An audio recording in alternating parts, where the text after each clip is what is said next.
What's up, everybody? I am Automatic Jack. I'm here with a little more Horus Heresy Legions gameplay.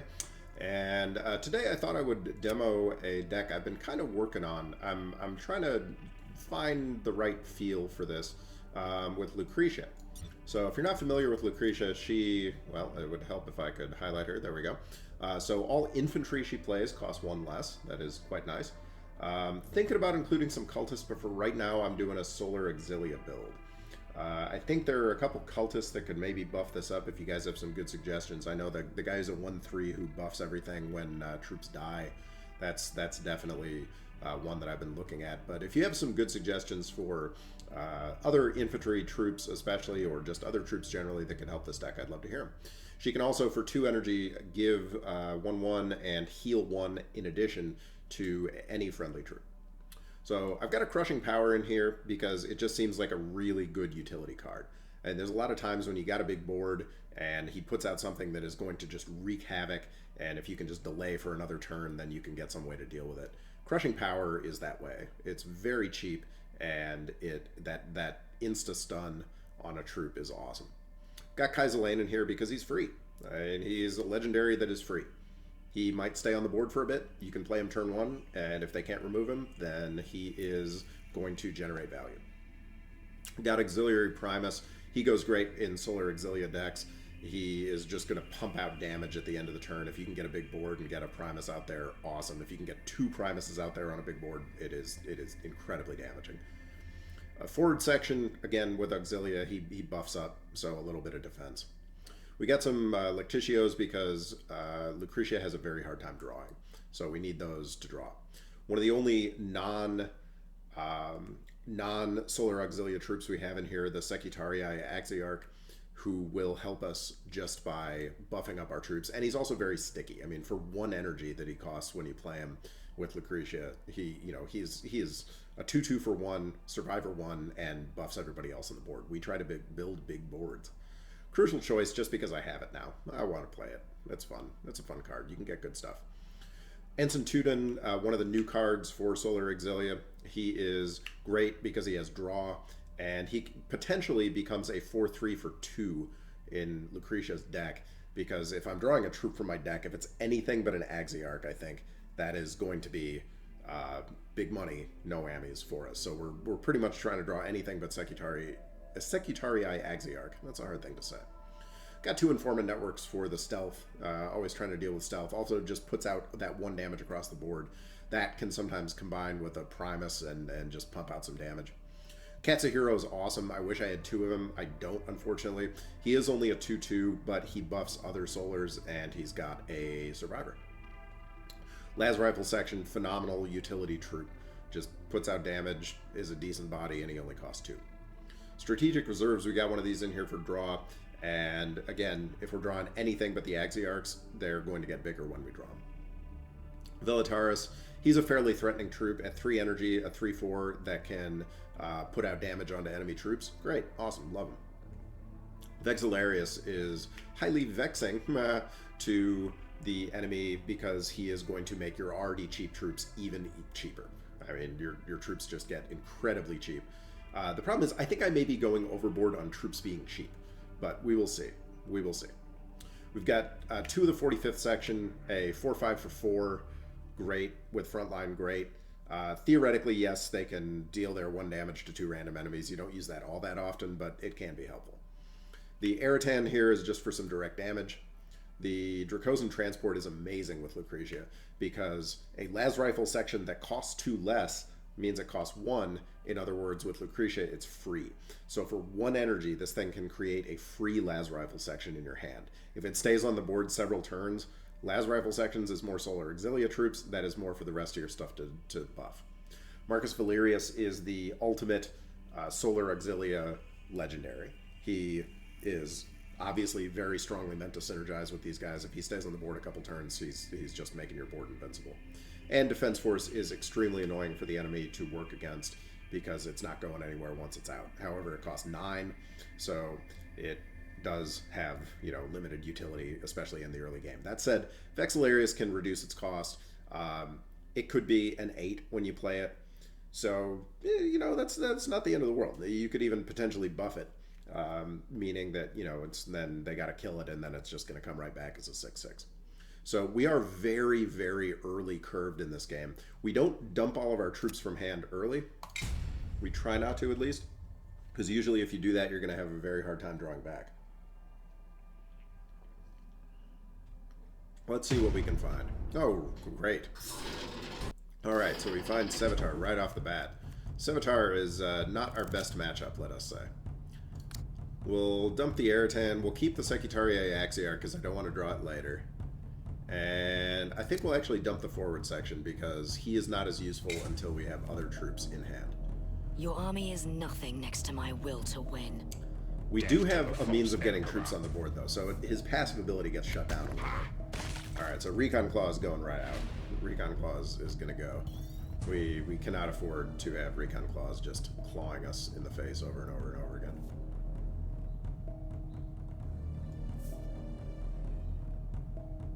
I think we'll probably just play the counterattack and buff it up a little bit so it's invulnerable to just pings. He can't instantly remove it. Let's see what he elects to do with this Recon Claw. Thank God we have an informant network. Unfortunately, we have two. I'm not as thrilled with having two informant networks.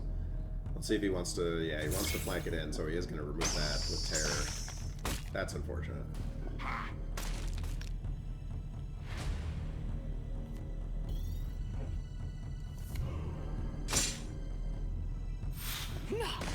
That's got to come off the board. But we are already in serious trouble because he is... I mean, Night Lords are not our ideal to play against. I feel like I've been saying the phrase "we're in serious trouble" far too often these days. This is not usually the way I like to feel when I'm playing this game. The serious trouble aspect is seriously troubling.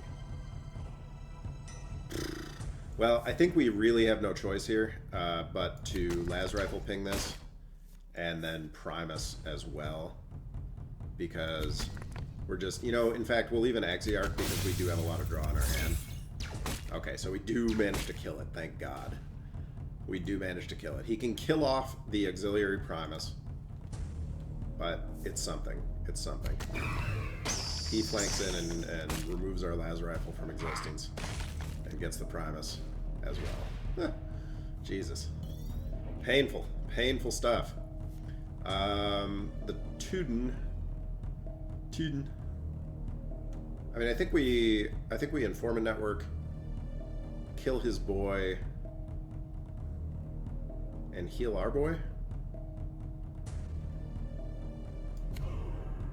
No, I think we inform a network, kill his boy, and draw a Las Rifle, which will buff up our guy a little bit. It's a contest of very few cards. Can we kill Savitar with Lucretia? Capitan Dronka. Oh, okay. Okay, Capitan Dronka is not playing around. 3,100 points, higher than I have ever been, with his bronze skull in hand.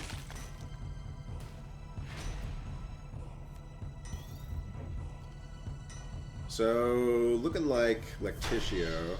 Oh, we draw more Lectitio. Hooray! And I think we can probably Las Rifle, and we're just going to Las Rifle his face. And we'll go ahead and make this a 4/4 because it is, like, he's going to kill one of the two with his terror, and there's not much we can do about that.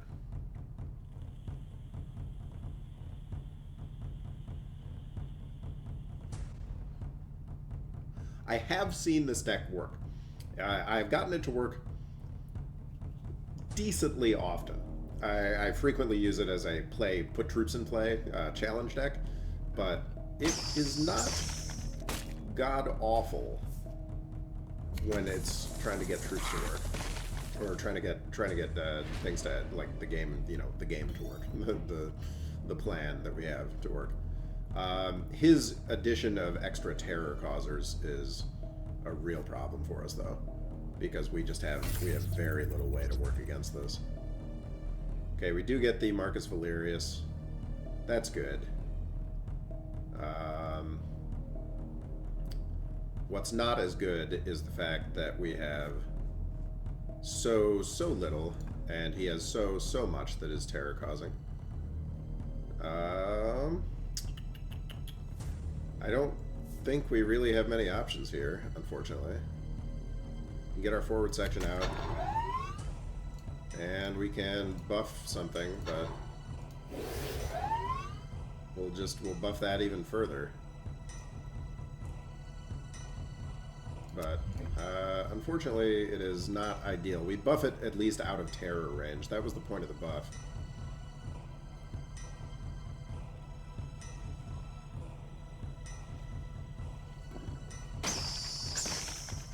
Waiting to see what messages await me.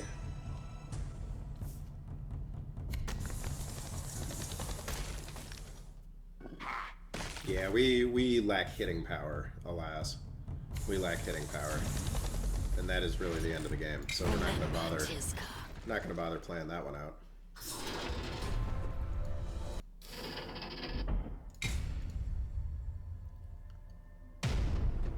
Alright, we're gonna play a Pollux. We don't see a ton of Polluxes. So he's about at our level right now. We do draw a pretty decent starting hand. We'll probably drop the forward section again. I think forward section's even better if you can pick it up on a whatever that card is that draws you 2 Solar Exilius. Do we want the Velataris? Yeah, we'll keep the Velataris. Oh, and we get Marcus Valerius. Okay, nothing all right. next to my So will to win. This is not obnoxious. I am a soldier and an engineer of stone. So we'll get the Tudun out. Do we get the Tudun right away? Or do we go for a quiet turn of the counterattack? Maybe we go for the quiet turn of the counterattack and look into Tuduning when we can forward section on top of it.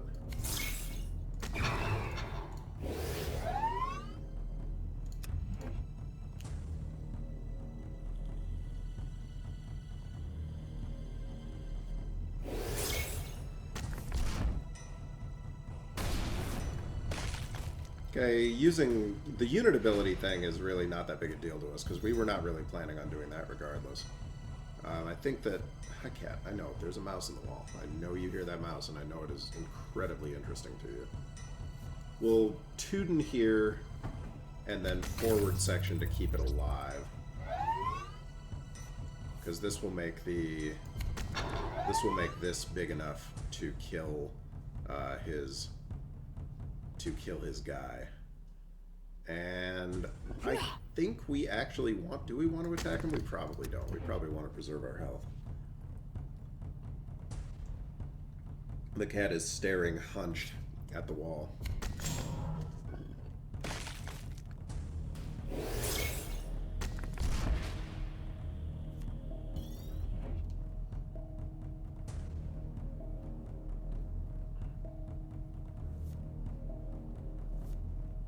So getting a...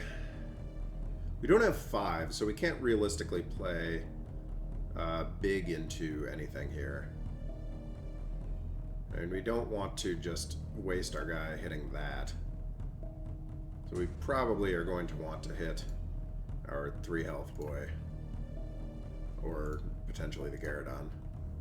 I think we get up our 45th section. That's, yeah, that'll be a decent barrier here. And we'll get rid of this. Well, this has more health overall, and it has Bastion on it in case he has Bastion effects.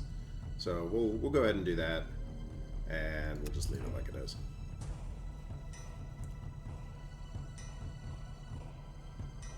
He can trade both of these. I was going to say, he can trade both of these, or trade himself. Okay, so he does trade for that. And he goes for a slow turn, which is okay.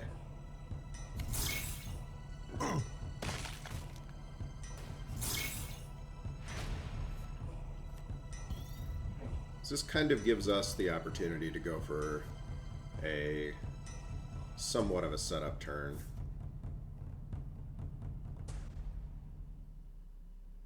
Where we're playing this into forward section into axial. And then we actually are going to start hitting it. And then potentially play a Valerius next turn, which would get us a lot more Survivor on the board. Okay, it goes very slow, which we're okay with. Yes, we are A-okay with this. Yeah, because we can play the Valerius. We can shoot there. We can hit this. Keep that on the board and Survivor up. We'll hit him again and we'll Survivor up. Hi, cat. So he goes with his removal for his Marcus Valerius. And we can take, now we can take our nice slow turn here. So we do get our Axiarch. We get another Axiarch, which is nice. I think we play the other Axiarch and we heal up our frontliner, making him nice and beefy and just doing a little face damage.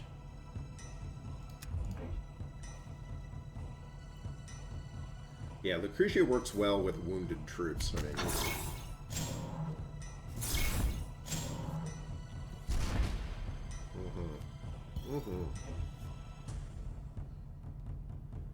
oh yes, so we're gonna stun up that Eratan, or stun this up with Eratan, and deal 4 damage to it, which is not huge, but it's big enough that we can then deal 3 damage there.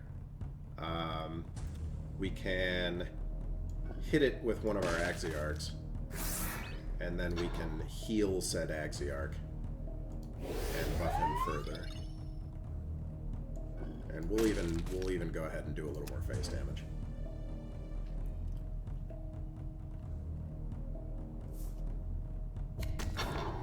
Well, I know what turn is going to happen again. Maybe not exactly the same turn. It's going to be a somewhat similar turn, but a pretty similar turn. We will get the Eratan out on it once more. And we got to find 9 damage here. We got to find 9 damage in our beleaguered hand. So we can get. Actually, we can do 3 here.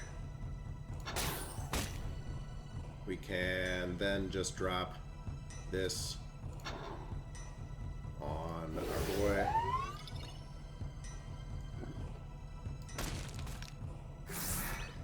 Keep him in Survivor. And hit face. And hit face again.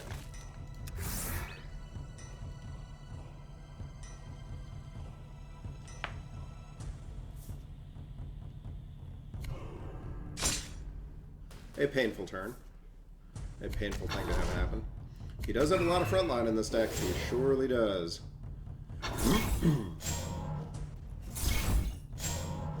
But we can double Dracosan Transport and just start pinging away at him. And that's really, I think, the... Well, that could be the play, or it actually could be... Yeah, I think our well, no, double Dracosan I think is better. Because he doesn't have that much hitting power on the board. He doesn't have tons and tons of hitting power, and we can start really weakening him. I mean, we can do 3 ping damage to the face just through las rifle sections for 4 energy. I mean, our goal here is now to just kill him with pings. We have 25 health to do it in. Let's see how he manages to deal with this threat.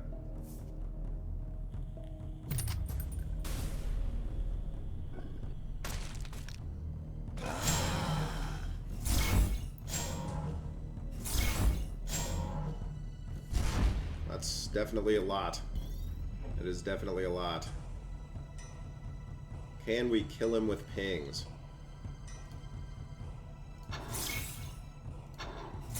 We're damn sure gonna try.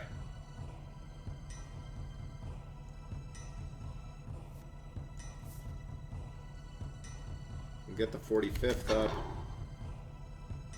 We will probably not even bother hitting those. We will las rifle here. We'll las rifle here. I guess we can we can Veletaris, or we could even just buff this further so that it has a harder time being taken off. And we'll start preparing to sacrifice the Veletaris, or sacrifice the Vexillarius. Vexillarius? No, Veletaris. Well, they're too similar. We'll start preparing to try to sacrifice this off to make room for more las rifles. Swing and a miss with the whirlwind. I was going to say, he probably has another one or something similar.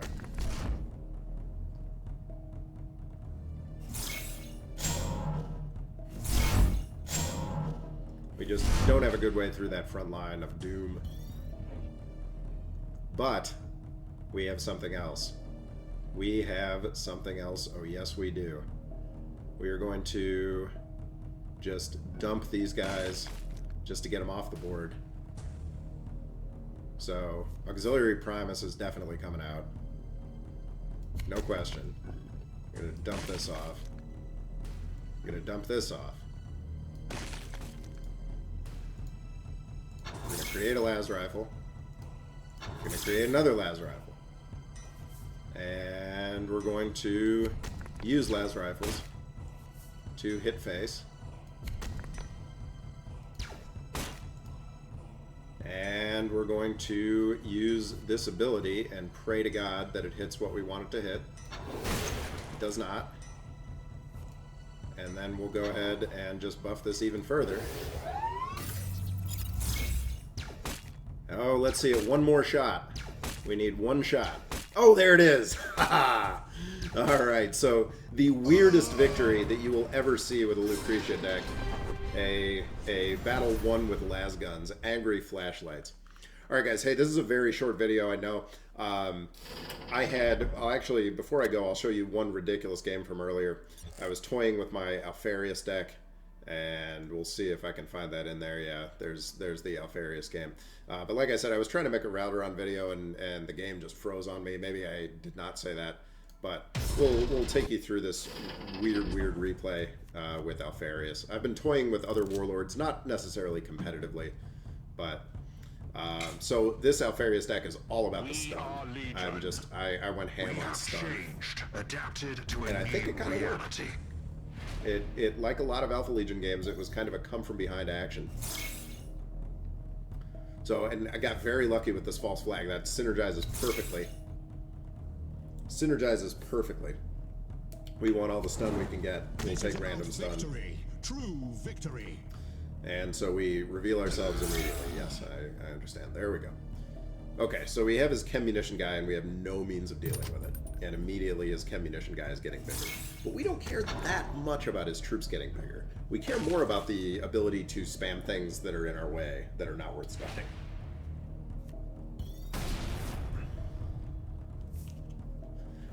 So we go ahead and use this, and he has no troops. Womp womp. Was not the greatest thing that we've ever done. He was right. Do what you must to win. It was concerning. It was very concerning. Also, I like Nobnarg's name. I think Nobnarg might be an orc. So he goes ahead and buffs a little bit. He's still putting in the hurts to our face. And he's put himself in a position where we can't stun his guys easily with our Silent Death. Silent Death is an awesome multi-stun, but it only works on fully healthy troops.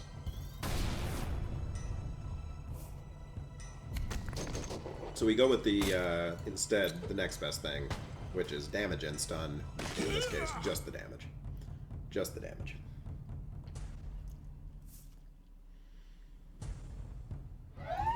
He makes his troop an absolute monster.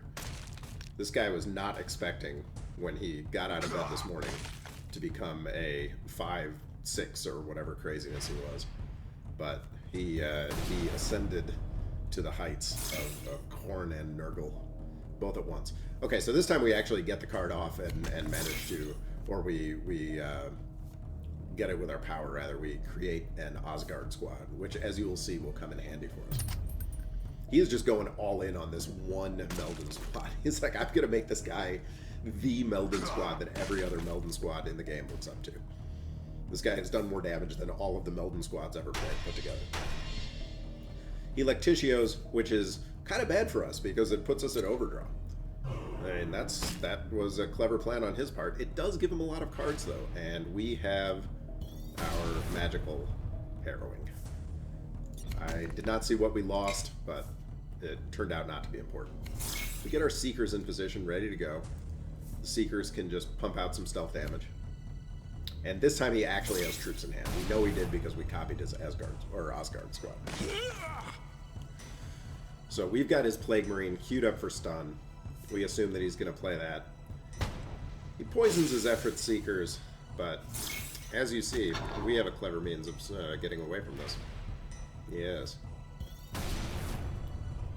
You can see also the game is looking a little rough. We're at 14 points. We use our Asgard squad, his, to unpoison our Seekers, and in doing so, to do a little face damage. So now suddenly our board's growing. This is nice. He re-poisons them though. Cuts me right to the heart. So we figure, okay, we're real low on health at this point. This is getting very dangerous. We need to do everything we can to even the odds and make this a little bit better. So we just use the Asgard, or the Effort Seekers, to do a little last minute face damage. His Plague Elite, however, did not do what he hoped it would do. It did not do it for him. No, it did not. We see the opportunity for some direct damage, and we grab it. Grab it up. We copy that Plague Elite. And now we have a chance to just get a little infantry on the board. Once again, we're desperate. We're acting like the harrowing bases on our hand, not the enemy hand. He sees that as an opportunity correctly and goes for it, doing some extra damage to us in the process. Gives out his Mark of Chaos, and now, once again, the theme of monster troops is very strong here. Very, very strong. Once again, we lose our Ghost Legionary. That one really hurts. That is not fun. Ghost Legionary is a good one. But we've got some healing, and suddenly we're back to health parity. We could theoretically have played a harrowing there, but it would have left us on the board. So instead of doing that, we just go to our stun strategy. That's our goal here. Stun everything. Kill the things you can't stun. Stun and kill. Kill and stun. Goes for the full court press on Asgard, or on Meldons. Goes for the Asgard. He's got a big board. We've got a Silent Death. And that is what is about to happen. Silent Death comes out. And they are once again stunned. This is why people complain about playing against Alpha Legion, because you just get this nonsense where you're just rampaging all over them with stun after stun after stun. Now we're trying to increase the hands a little bit to not only get Pale Spear procs, we were hoping a proc might hit his face, but get Pale Spear procs and also buff his hand a little bit, because a harrowing is coming. A harrowing will happen. Look at that. A harrowing is coming. We needed to warn him. We wanted him to know, and he apparently took that literally. So he buffs his troops up, but it's not going to save him because he has 7 cards in his hand, which means that all this health 6, it's not going to do it. I've killed souls for less.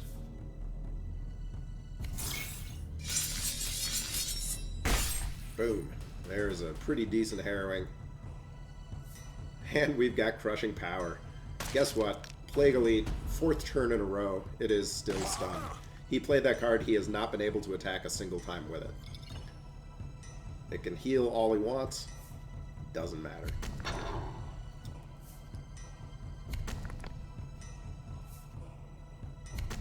He is wise. He plays this on the correct side and prevents himself from being instrumented.